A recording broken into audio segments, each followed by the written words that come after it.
Hi everybody, welcome to your 4 to 5. Eric Chilton here with Lauren Coleman and Ben Briscoe. Hi friends, so glad you're here. Hey everybody, hope you're having a wonderful hump day on this Wednesday. How's your day been so far? My day would be even better if I had a snack because I'm starving. And one of the things I'm starving for are pretzels. We are talking about what is your favorite pretzel on Facebook. So if you are watching, please let us know. I was about to say you're working too hard. You need to stop and take a break and eat a snack. In That's the commercial what I was break, about to say. I'll go get him some pretzels. Thank you, I appreciate that. Yes. And some water because I need it for all the salt. Yes, True. yes. True. Let's hop into some news now. Right now, new at 4 o'clock, an animal sanctuary in Winston-Salem filed a lawsuit against the city of Winston-Salem. The city forced the Fairytale farm to stop hosting events and fundraisers at the farm. Attorneys for the farm say the zoning ordinance infringes on the owner's rights. WFMY2's Daniel Cruz takes a closer look into why owners felt forced to take legal action. This morning, attorneys for Fairytale Farm filed a lawsuit asking the courts to declare the zoning restrictions against the animal sanctuary unconstitutional. For months now, it's been a battle between the city of Winston-Salem and the small 3-acre farm. In January, the city forced the farm to stop holding events or fundraisers, claiming it was violating zoning ordinances. They were also told that they could not have volunteers to come to the farm and help care for the animals. Attorneys for the farm say the city ordinance does not clearly state what is and is not allowed on the property. Because the city is not citing any legal support for the restrictions, we don't even know what the penalty would be for violating these restrictions. But we would think that the sanctuary would be in jeopardy if it went against the city's orders, and it could get shut down potentially, or fined, or brought into court. We don't know. Owners say those events provided substantial financial support for the care of the animals, all of which require specialized care or rehabilitation. After failing to find common ground with the city, owners felt that their legal action was last resort. I think if you don't experience it personally, it's easy to feel like it's just a farm or a petting zoo type of thing like some other places do. And I'm not criticizing those, but that's not what we're doing. It's really about the animals and taking in animals that have no place else to go. Now, we want to be clear, the owners are not asking for any money here. They just want to be able to host events, and they want the city to better clarify ordinances in writing. Right now, the owners are working to take care of the animals' needs out of their own pocket. Right now, let's get to your 4 to 5 roundup. A car fire at a Kernersville gas station has been put out. The Kernersville Fire Department responded to a fire at the One Stop number 6 this morning. They tweeted some of the video you are seeing of them fighting those massive flames. We're working to learn if anyone was injured. We'll keep you updated. By the way, the fire department says all gas pumps at this location will be out of service today as a precaution. A contractor is in the hospital this afternoon after a major fall. Rockingham County Schools says he was working on the roof at Moorhead High School this morning when he fell. We are working to learn the condition of the contractor. Students who witnessed the incident were able to leave school early, and counselors are available. As we learn more from police, we will keep you updated. An Alamance County man is in jail this afternoon after fleeing the country, according to investigators. They say Thomas Fillmore Evans was found in Guilford County by the U.S. Marshals for sharing and possessing child pornography. He is charged with 4 counts of felony second-degree sexual exploitation of a minor and 1 count of felony third-degree sexual exploitation of a minor. Evans has a secured bond of $150,000.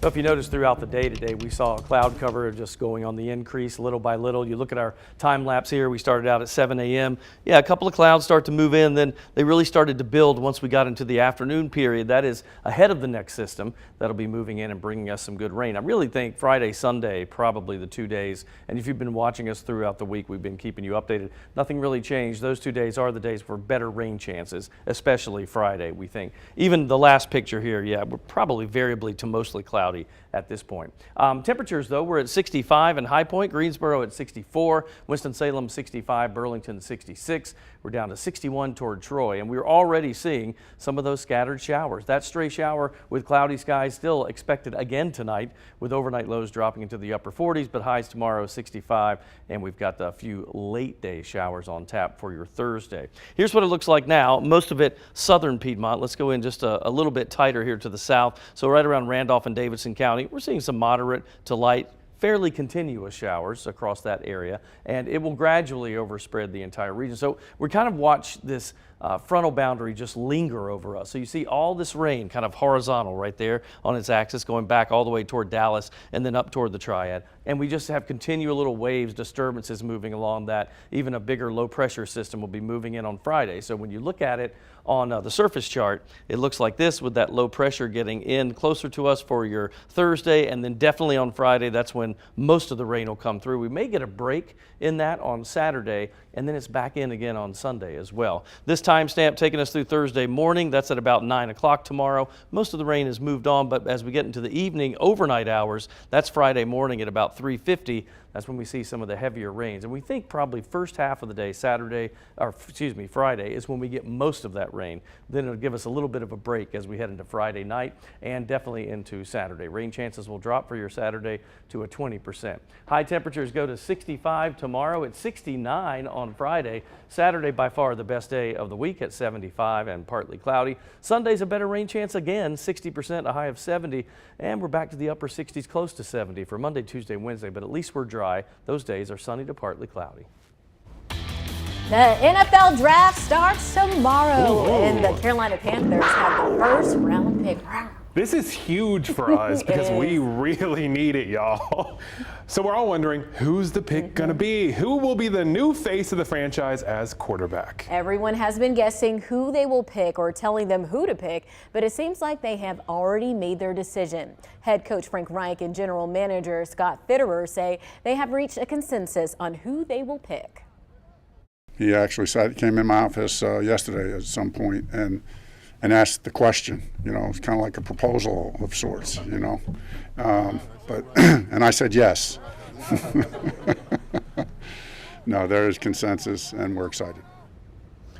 You know, we are the official home of the Carolina Panthers. That means complete coverage of the NFL draft.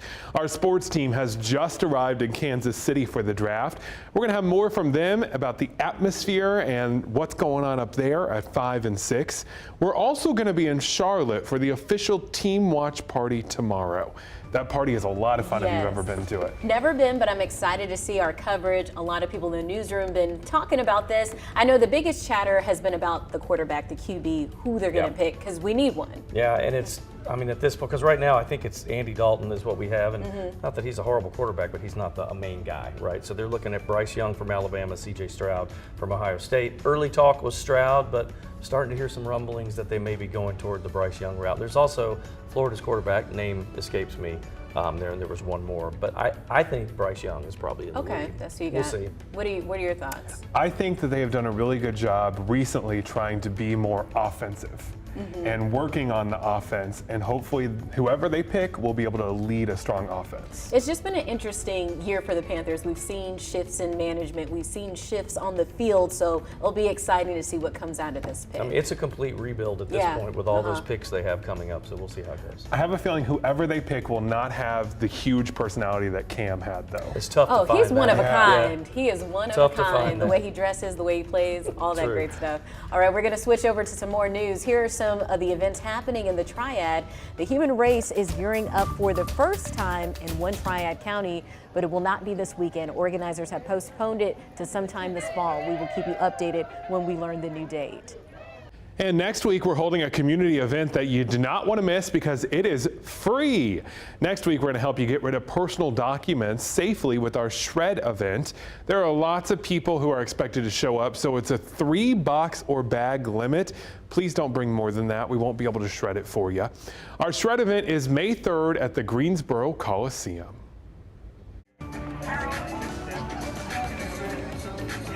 Hey guys, I'm live in Winston-Salem at Second Harvest Food Bank, and you know what? This is the Empty Bowls event. What's in the bag? I'm going to show you when we come back.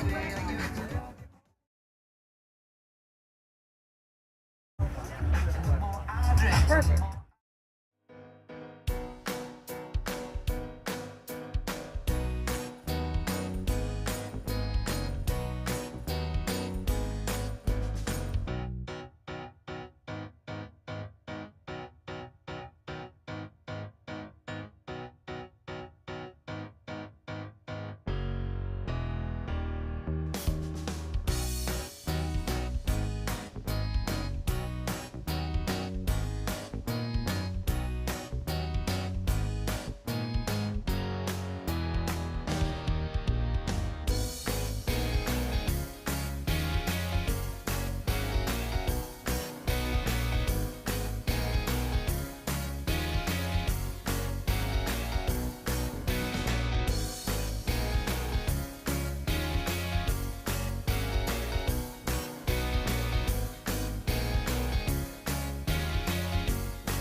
It's about that time, and if you're thinking about dinner, we have some news for you. You know I'm always hungry.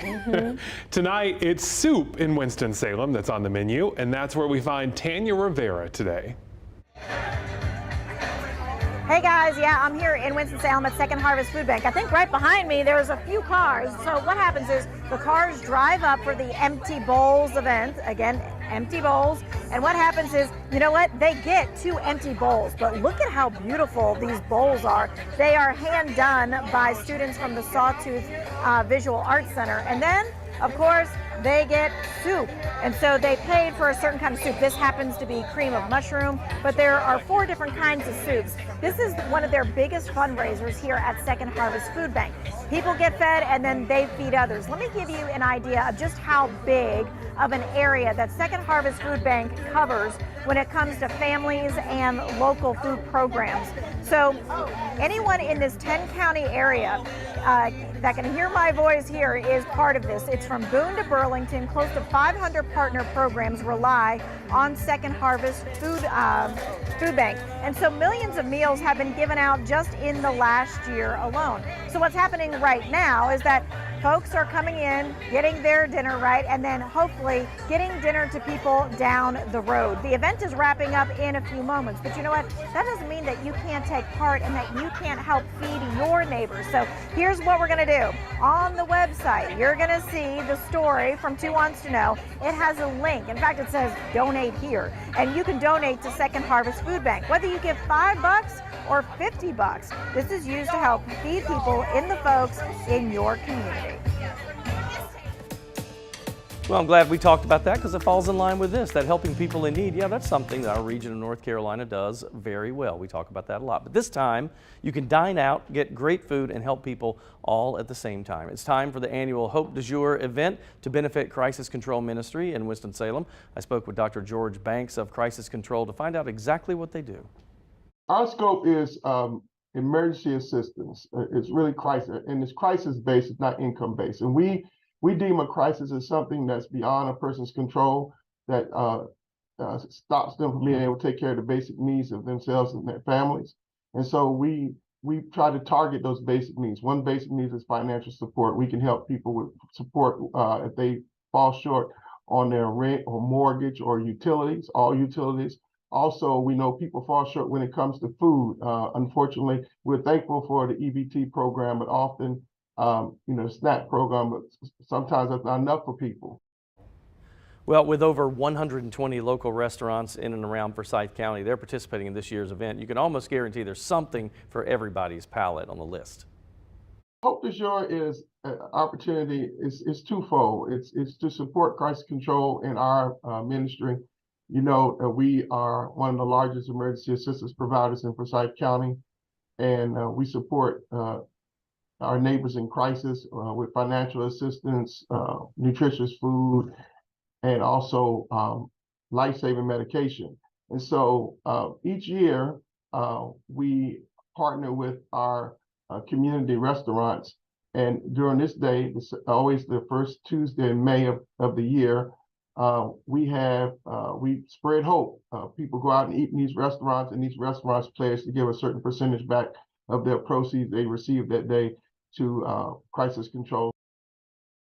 So a couple of things I want to point out. It is Tuesday next week, don't think it's today, but it's all day. So it's breakfast, lunch, dinner at any of those participating restaurants. There are 123 to be exact that are participating in this. One of the things they do that I think is neat is free pharmaceuticals. So it's the only free pharmacy basically in North Carolina. He said, wow. So for people that are having trouble keeping up with medication, they have to make a choice between food and medicine. Nobody should have to do that, so they help. Last year it was a little over $1 million worth of prescriptions that they gave away. What a great way to give back and an easy way to get involved. You said 120 restaurants. 123 to be exact. 123. Yes. So even if you're just taking a coffee break, getting some coffee, some of that's going to go to people in need. I think that's awesome. We love food here on the 4 to 5, so that would be easy for us to help out. Yeah, we all do this anyway. We all go out. We all take at least one day a week, it seems like, to eat out. So why not do it now and thank these local restaurants for participating too. 10% of everything that day goes to them, so it's great. Love Good it. stuff. You know, next week, there's other ways you can help feed people in the Triad, too. It also gives you a chance to eat out more. More than 60 restaurants in Guilford County are participating in Serving Greensboro Together for the Greensboro Urban Ministry. A percentage of sales will go to the Potter's House Community Kitchen. Just dine in or order takeout at any of the restaurants listed on our website, WFMYnews2.com, right there under the Community tab. If you can't get out, we have a link where you can donate and download online too. Alrighty, we're going to keep it with the food, guys. We have an update on how much food we collected this weekend at the Food to Families Drive benefiting the Greensboro Urban Ministry. Many of you dropped off donations with us at the Harris Teeter at Friendly Center. Donations brought in, get this, more than 28,000 pounds of food. That much can make almost 24,000 meals for the community. So great job, Triad, and thank you for helping us out. We'll be right back.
I would look at temperatures regionally. Let's see what's happening across the Carolinas and to the south. Columbia at 64. Notice that Charleston's at 75 and Columbia 64.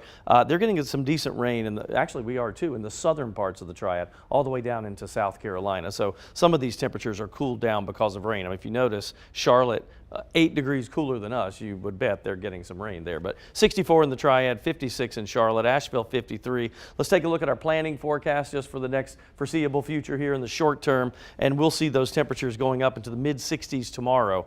Chance of showers exists. We're already seeing some of that. It'll be tonight and again tomorrow, although as we get into tomorrow evening, we may see things start to change a little bit. The situation here would be heading into the overnight, Thursday night, and the first half of the day. Friday is probably the heaviest rain we'll see in the next 7 days in our entire long-range forecast, although Sunday those chances have started to creep up as well.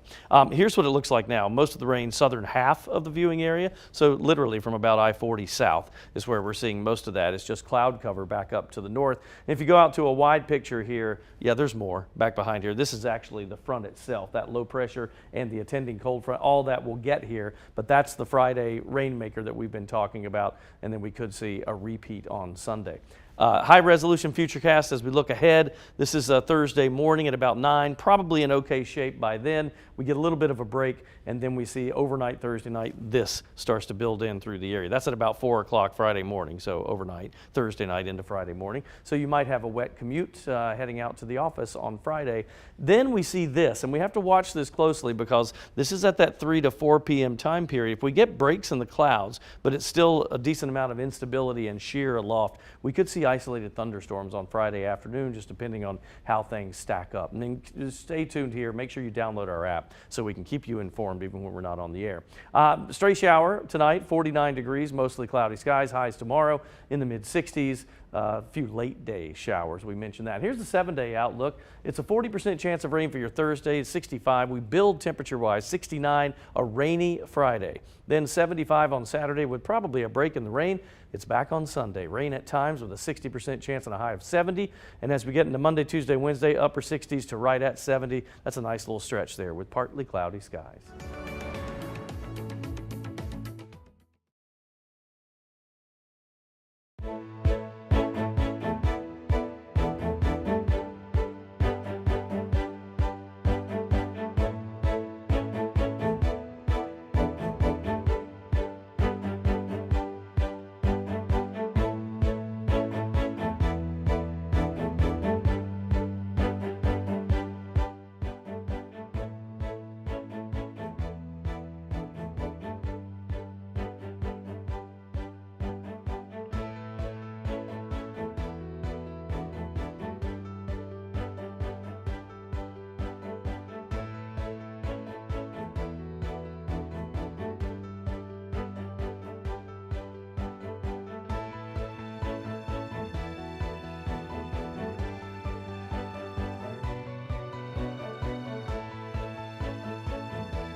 Proving there is a day for everything. Today is National Pretzel Day. Whether you enjoy crunchy or soft pretzels, today's your day. Here are some pretzel facts to celebrate. According to the Big Book of History and Science and Technology, soft pretzels date back to 610 AD. They were invented, this is so interesting, by monks to reward children for learning prayers. And the lunchtime snack many of us enjoy, the hard pretzel, it originated in 1850. Not just lunchtime, game time is when I like them. Yes. I'm about to step out and go to the vending machine real quick. We have some. So how do you like your pretzels? I asked you on my Facebook page. Morgan Nelm says with beer and cheese. Yes. A lot of folks said that. Then we have Brittany Wall. She wrote with cinnamon and cream cheese. June Stewart says hot and soft with mustard. Jerome Good dipped in chocolate. Ramona Miller says warm and plain with cream cheese frosting. All of those sound absolutely wonderful. When I go to the mall, I have to get a pretzel. Annie's? Yeah, Yes. Annie's. I'm like, is it Auntie Anne, Annie Ann, whatever. I love their pretzels. Yes. So good. I used to, when I was younger, like the cinnamon sugar ones, but now I can just get it hot with just the butter and salt, the little bites. That's good. Perfect for It me. depends on if you're talking about hard pretzels or sauce. Two totally different things. They are. Yeah. I like ranch dip with pretzels, believe it or not. Really? Not the soft, Interesting. but the chip ones, like the Oh, like the pretzel hard, chips. like the Snyder's or Yes, Cinders. yes. Yeah. For me, it's the Dots pretzels or bust. They're Dots so are very good. I have think some. I know that. So the Dots pretzels. We're gonna go to the gas station and get you some. The Dots pretzels, I bought a bag a couple months ago where it was a cinnamon sugar. I can't find them anywhere. I keep going to Walmart, I've gone to Harris Teeter, and I can't find them, but I do like their honey mustard ones. These are the harder Yes. pretzels, but the cinnamon sugar, I bought them one time and I said, I should have bought like 4 bags of those because I can't find them anywhere. So the big soft ones, everybody loves those at ballparks and things Uh-huh. like that. But I'll tell you, locally, it's a chain nationally, but World of Beer has incredible soft pretzel with like cheese dip. The one here Yes, locally. the hot cheese, like it's hot temperature hot. Cheese dip is so good. Have to try it, I'll have to try So it. good. Now I'm starving. Hey, friends, if you know where to find those, what were they, cinnamon The covered dots? cinnamon sugar Dots Please pretzels. let us know on Facebook. Slide into because my those DM sound and tell me good. where I can find them because I have really been looking everywhere. Better share the love. We'll be right back.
Welcome back to your 4 to 5. Eric Chilton, Ben Briscoe, Lauren Coleman, and she was dancing. I coming out was the break. dancing because Fun? we're having a lot It's of good fun music on to this dance Wednesday. to. It I know, is. it's I love it when calypso. our director plays different songs during all the different breaks. We have that one calypso kind of sound that I love that we just had. It's my favorite. Listen, I don't think we're going to be getting calypso music though with the rain on the way. Yeah. There's no need for that. Doesn't work. Does Doesn't it? work. Next week, maybe we're gonna clear things out. Let's get Yeah. some. We'll talk about the rain first, and then we have the good stuff toward the end of the forecast. Because in the short term, keep an umbrella handy, and it doesn't look like it's going anywhere anytime soon. It does fluctuate a little bit, down to 20% here or there, but every day we have a rain chance through the weekend. It looks like it's 64 in the Triad right now. Raleigh 69, Fayetteville 68. Cooler, of course, in the mountains and the beautiful hills there, 55 in Boone and 53 in Asheville. Your forecast planner as we head to the short term through tomorrow, we'll make it up to the mid-60s, we think, but we do have that chance of rain, anywhere from a 30 to 40% chance starting in the morning. It drops down a little bit during the day on Thursday, so some of you may not see much rain unless you're up fairly early, but there still exists that chance. We're just generally unsettled for the next several days as this system just doesn't want to leave. It just kind of meanders around. Most of the rain for right now, though, it's kind of light to moderate, but it is literally from the heart of the Triad south, with the heaviest rains being down toward Troy and that neck of the woods in Montgomery County. So just know that you have that chance tonight and again early tomorrow morning. Little break in the middle part of the day Thursday. Friday, though, and really overnight Thursday night into Friday, that's when we'll see probably the heaviest rain for the next 7 days, actually. Sunday could be a little bit on the heavy side, but I think Friday is really kind of our washout day. And it's because of that. This system is moving closer. That low pressure and the cold front gets here by overnight Thursday night into Friday morning, so around, say, 4 a.m. We'll see some pretty heavy showers here. Let's look at it on the high-resolution futurecast. Some of the rain we're getting tonight, we get a break in for the morning hours tomorrow, by at least by 9 a.m. But then this happens overnight. That is Thursday night into Friday morning around 4:30. We could see heavy showers during that time, and then we think by the time we get to about midday, we may have breaks in the clouds. Now that can be bad because that happens and we get the sun heating us up a little bit. That adds to the instability, and we could see some late day thunderstorms on your Friday. We will be right here manning the ship for you to make sure you know what's going on. So overnight lows tonight at 49 degrees, mostly cloudy with a stray shower here or there. We'll bump it up to 65 for tomorrow, and the long range forecast, your 7-day, looks like this. From 65 we go to 69 on Friday, 75 Saturday. The difference, Friday is somewhat of a washout. Saturday, I think we get a break in the rain. We'll go partly cloudy and 75. That's a nice day. Sunday, some rain and 70, and next week upper 60s to right at 70 and partly cloudy skies. Let's get to your 4 to 5 roundup. A lawsuit has been filed by the parents of the 11-year-old killed in a Christmas parade in Raleigh. The civil suit is against the suspect and several city organizations.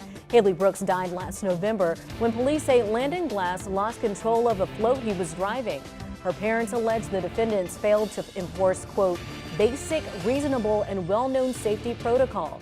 The lawsuit also notes Glass has been cited for more than 20 traffic violations since 2021, including 5 for failure to have his vehicles inspected. Glass is facing several charges, including misdemeanor death by motor vehicle and reckless driving. Chapel Hill police have arrested a man they say is responsible for an Amber Alert yesterday. Police say Dustin Oakley stole a car with a 5-year-old inside. Police found her safe about an hour away in Harnett County. Oakley faces several charges, including first-degree kidnapping and felony larceny. Alex Murdaugh is facing new charges of tax evasion. This comes after being convicted of killing his wife and son. They say he failed to report more than $2 million of income earned through alleged illegal actions back in 2020 and 2021. He was previously indicted for tax evasion that allegedly happened from 2011 through 2019. Murdaugh denies the claims. He also plans to appeal his murder convictions. This afternoon, investigators are trying to figure out how 6 buildings were burned in a massive fire in Statesville. Firefighters say they noticed the flames yesterday morning while responding to another call. Investigators say no one was injured and no one was inside the buildings at the time of the fire. Disney is suing Florida's Governor Ron DeSantis. They say the governor has overseen a targeted campaign of government retaliation. Something they say is threatening the entertainment giant's operations.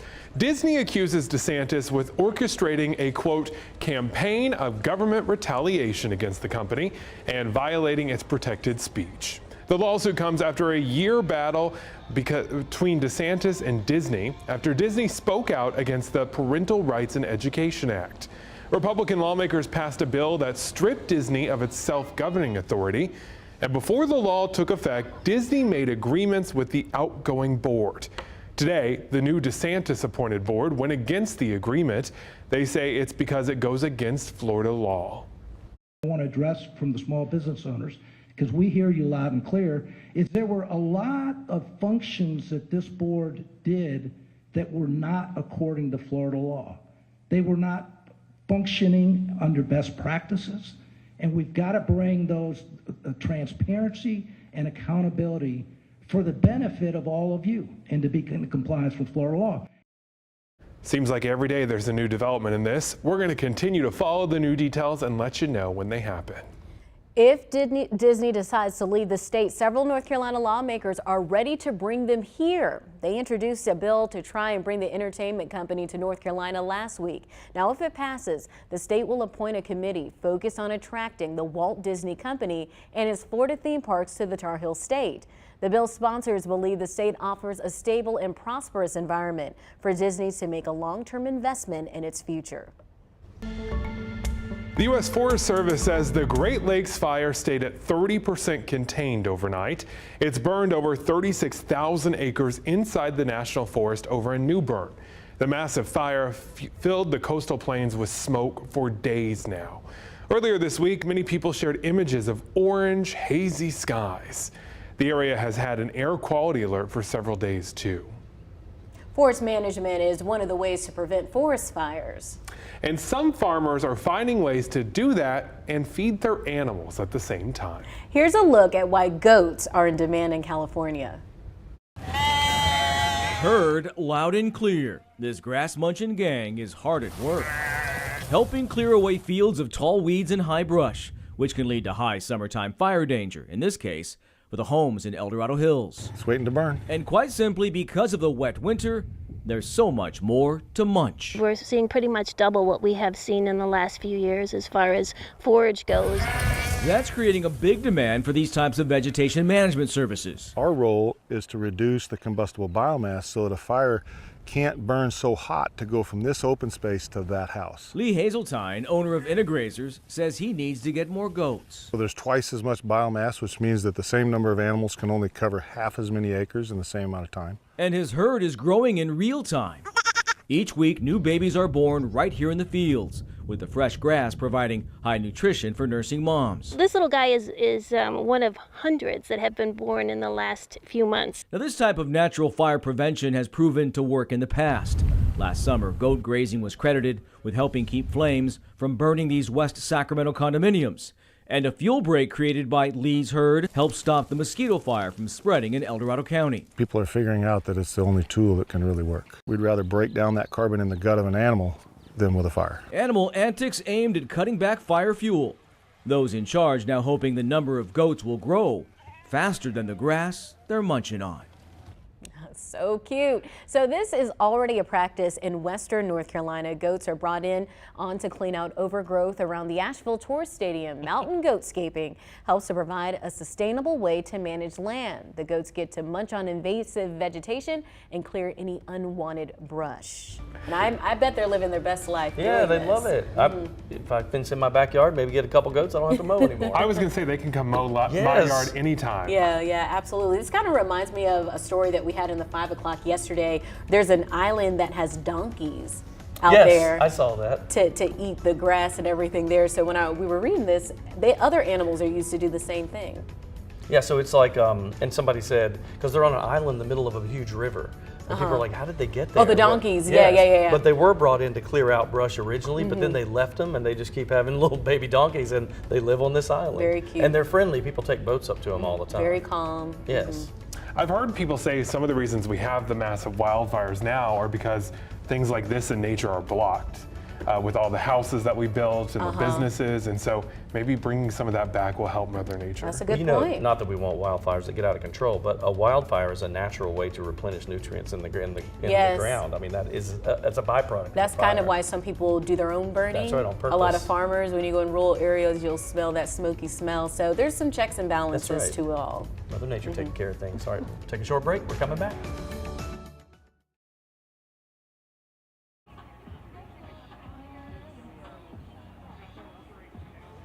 Yeah, I'm here. Okay.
Hello, this is Eric.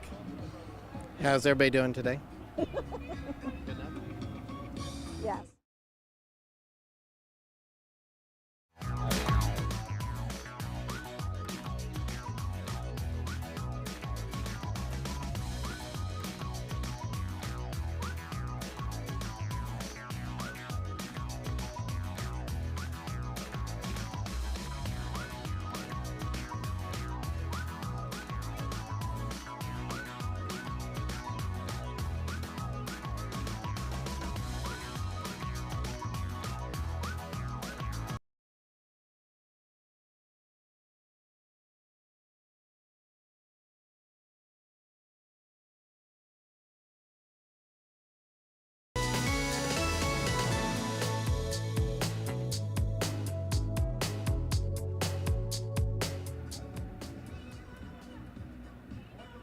I'm Tanya Rivera, live in Winston-Salem at the Empty Bowls event. So what happens? Well, cars, they drive up and then they pick which soup that they had already purchased, and they get one of these bags, and it's got 2 empty bowls in it, right? So their bowls get filled, and then they pay to have somebody else's bowls get filled, and that way we can help feed our neighbors. All right, with us right now is Eric Aft. He's the CEO of Second Harvest Food Bank.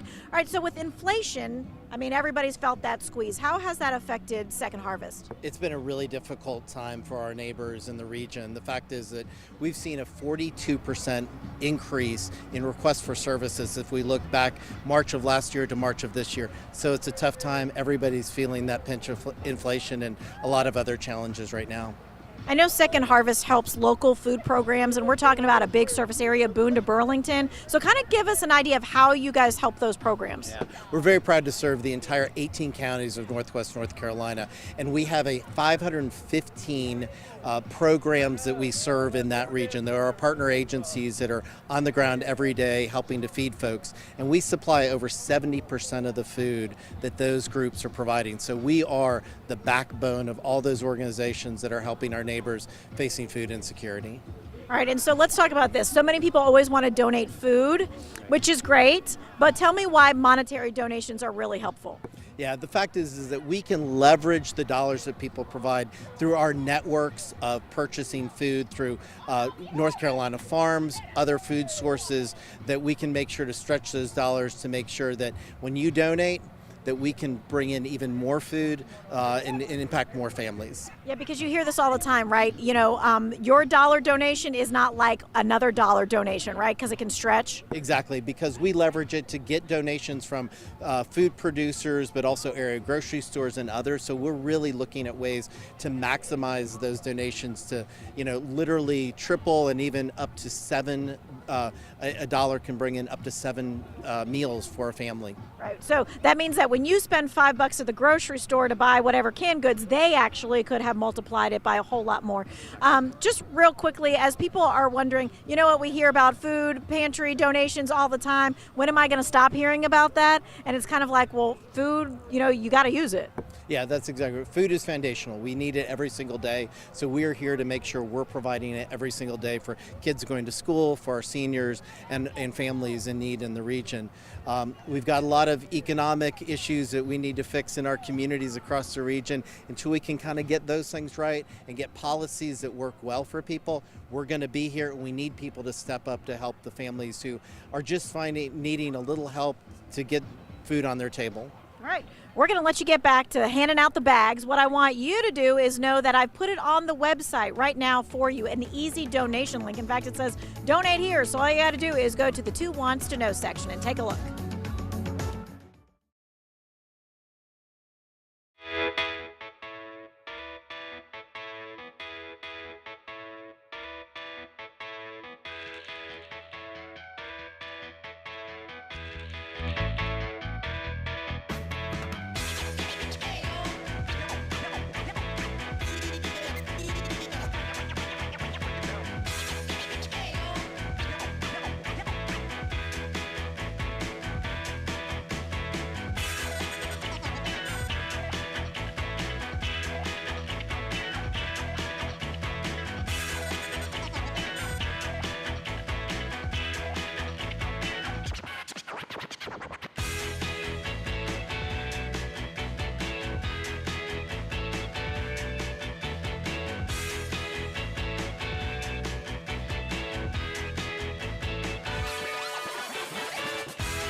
It's National Library Week. The annual celebration highlights the role libraries serve in the community. The theme for National Library Week this year is There's More to the Story. There are libraries that hold more than books too. Libraries are things that lend items like museum passes, games, musical instruments, and tools. So go to the library in your area this week. End of the year testing has already started for some, but many kids are still trying to catch up after the pandemic. Now there is a new plan that could help close that gap. Let's connect the dots. A different approach to reading is helping boost student test scores. Let's connect the dots. For decades, educators thought the best way to teach kids to read was through memorization and repetition. But now there's a new scientific approach of using phonics, or the idea of sounding out words. And there's a big gap. 30 to 40% of kids are struggling to pick up basic reading skills. Those students often struggle with learning disabilities like dyslexia, and building and sounding out words can help them overcome these reading challenges.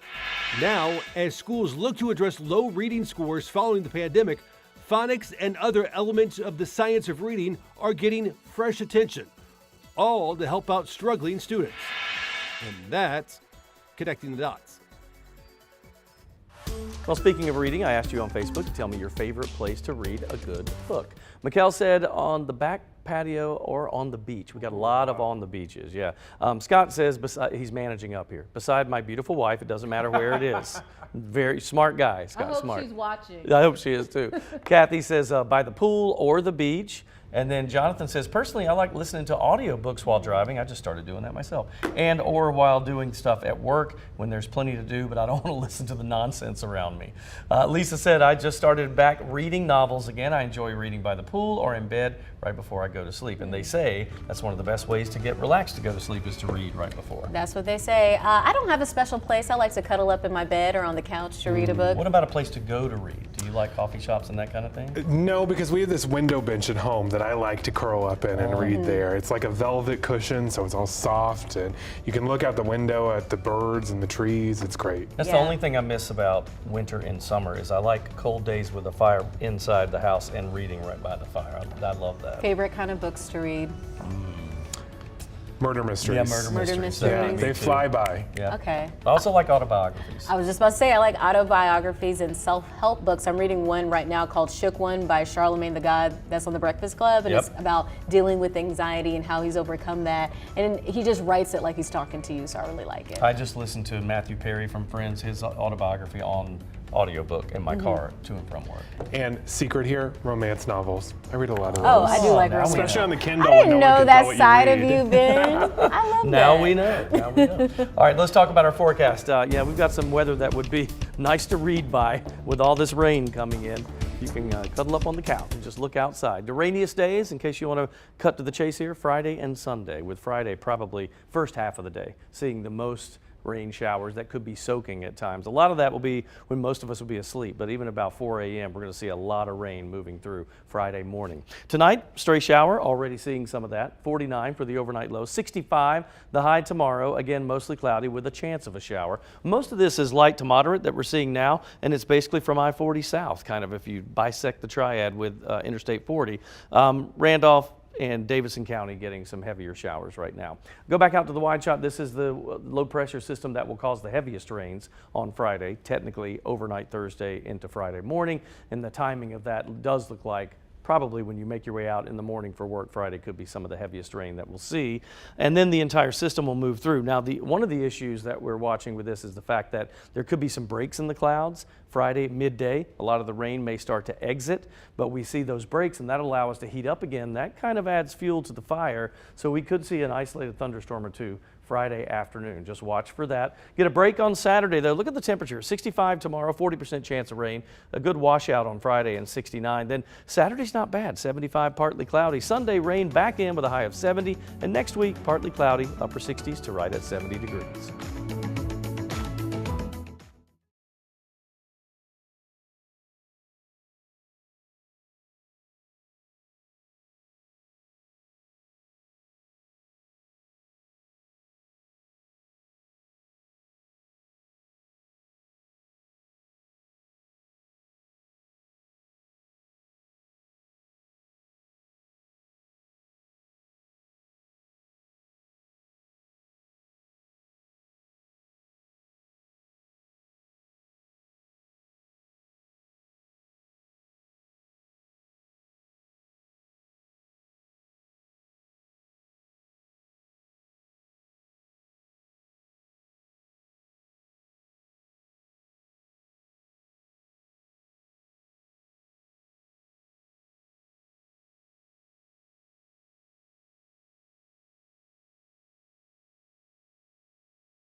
Carolina Panthers are on the brink of a big decision.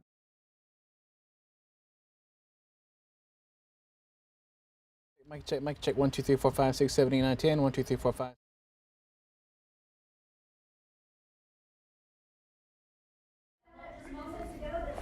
Virginia opened its temporary facility May 15th.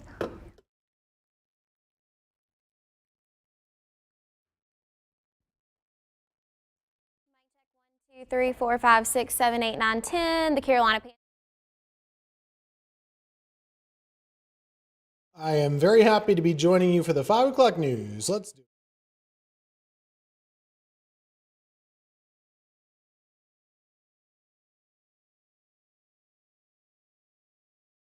Picture with your leg up. Hey, give me a light check. I'm cold milk and an Oreo cookie. They forever go together like a classic combination. When it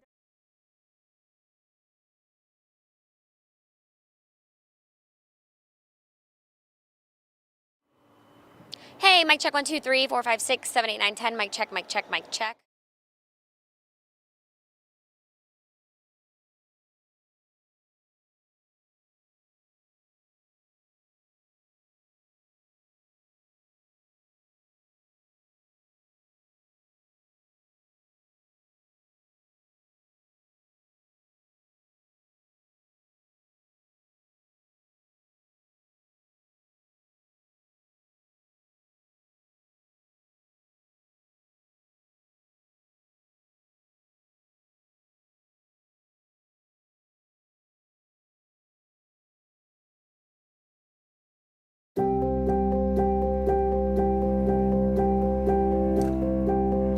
It's time for my 2 cents. We often hear people say, make sure you live your life to the fullest. But what does that really mean? Does it mean jumping out of an airplane, bungee jumping? To me, living life to the fullest is living in the moment, taking time to explore the world and daring to live out your wildest dreams. Recently, I went on a girls' trip to Napa Valley. We had the time of our lives. The weather was fantastic and the scenery took our breath away. We visited various wineries and sampled delicious wines. We went horseback riding through the vineyards and learned about how the wines were made. All in all, it was a magical experience. This year, I made a vow to myself that I was no longer going to live life just going through the motions. Go to work, clock in, clock out, go home, sleep, repeat. I made a promise that I wasn't going to spend my downtime worrying about the uncertainties of my future. Am I going to land my dream job? Will I put a down payment on a house? When am I going to start a family? Questions that often plague my mind as I travel through this journey called life. With each step towards building my future, I don't want to look back and say that I never lived, that I spent all my time working but never truly enjoying the moment. To live life to the fullest means to be in tune with myself and find what truly makes me happy. Appreciating what's in front of me and not living in a constant state of worry. This year, I challenge you to live your life to the fullest. Embrace every moment and immerse yourself in life's experiences. I have a good feeling you'll be glad you did. That's my 2 cents. That's your 4 to 5. WFMY News 2 at 5 starts now.